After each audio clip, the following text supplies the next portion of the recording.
దగ్గర విధ్వంసాలు సృష్టిస్తూ సరిహద్దుల యొక్క నియమాలను పాటించకుండా చైనా మన మీద దుశ్చర్యలకు పాల్పడుతుంది.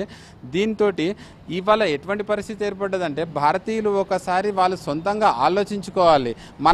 మనము ఆర్థికంగా బలపరిచిన ఒక దేశము మన మీదనే మళ్ళీ అటాక్ చేస్తున్నదంటే భారతీయులు ఇవాళ మళ్ళీ ఏ విధమైన సమాధానం వాళ్ళకి చెప్పాలి? ఫస్ట్ చైనా వస్తువులని కొనడం ఇప్పుడైనా కూడా కొనడం కరెక్టా రాంగా అనేది భారతీయులు ఆలోచించి నిర్ణయం తీసుకొని వాళ్ళ ఆర్థిక పరిస్థితిని కనుక మనము దిగదారుస్తే రేపు వాళ్ళు మన మీద అటాక్ చేయకుండా ఉంటుంది. ఇంత ఆలోచించడం అన్నా కూడా భారతీయులు ఆలోచిస్తే మనము బార్డర్లో ఉన్న సైనికులకి ఎంతో సేవ చేసిన వాళ్ళం అవుతాము, మన దేశాన్ని రక్షించుకున్న వాళ్ళం అవుతాం. పిచ్చిగా మనం ఒక అమాయకత్వంగా ఉండే కంటే ఇవాళ ఒక సందర్భం వచ్చింది భారతీయులకి వాళ్ళు ఆలోచించి నిర్ణయం తీసుకోవాలి. ఎట్ ద సేమ్ టైము మనది కూడా మన వస్తువులు దేశీయ వస్తువులను కూడా మన దగ్గర తయారైనవి మనమే కొనుక్కొని వాడుకోవడం వల్ల మనం కూడా ఆర్థికంగా స్ట్రాంగ్ అవుతాము. ఇంకొకరు మనల్ని భయపెట్టించే పరిస్థితి రాకుండా చూసుకుంటాం. చైనా ముందు ఉంది అంటే దాని అర్థం ఇండియా ప్రజల ప్రోద్బలంతో చైనా ఆర్థికంగా ఎంతో ముందంజలో ఉంది. దానివల్ల మనం చైనా వస్తువులను బహిష్కరించినట్టయితే చైనా ఆర్థికంగా దానికి దెబ్బతీయవచ్చు.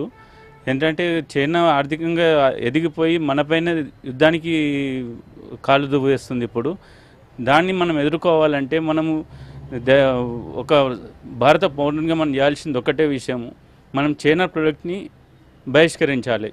చైనా ప్రోడక్ట్ని బహిష్కరించినట్లయితే చైనా ఆర్థికంగా దెబ్బతింటుంది.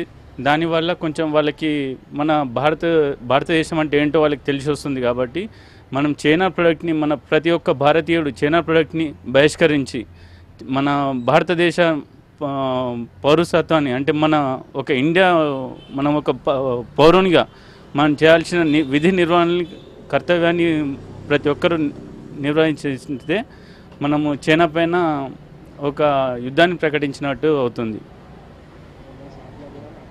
ఇప్పుడు నేను సేల్ చేసేది కూడా ఎలక్ట్రానిక్ వస్తువులే. ప్రస్తుతానికి నేను ఒక 50% వరకు చైనా ప్రోడక్ట్ను తగ్గించి మన ఇండియా ప్రోడక్ట్లని ఎంటర్టైన్మెంట్ కస్టమర్కి మేము సేల్ చేయడం జరుగుతుంది. జస్ట్ మనం చేయాల్సింది యుద్ధం చేయనక్కర్లేదు, తుపాకీ పట్టనక్కర్లేదు. జస్ట్ మనం చేయాల్సింది ఒకటే, చైనా ప్రోడక్ట్లని మనం ఎంతవరకు అయితే అంతవరకు తగ్గించి మనము భారతదేశానికి సపోర్ట్ చేయగలిగితే అంతే సరిపోతుంది. జమ్మూ కాశ్మీర్ విషయంలో పాకిస్తాన్కి ఎలా సపోర్ట్గా చైనా మేము సపోర్ట్ ఇస్తాము యుద్ధం కోసము అని, మేము మీకు సపోర్ట్ ఇచ్చి మేము సిద్ధంగా ఉన్నాము యుద్ధం కోసం అని ఎలా చెప్తుందో, అదే రీతిగా భారతదేశం కూడా టిబెట్ దేశంకి సపోర్ట్గా టిబెట్ దేశం ఒక స్వతంత్రత కోసం మేము కూడా మీతోని మేము సపోర్ట్ ఇస్తాము, యుద్ధంకి సిద్ధంగా ఉన్నాము అంటే అది ఎక్కడ పెట్టుకుంటుంది ముఖము.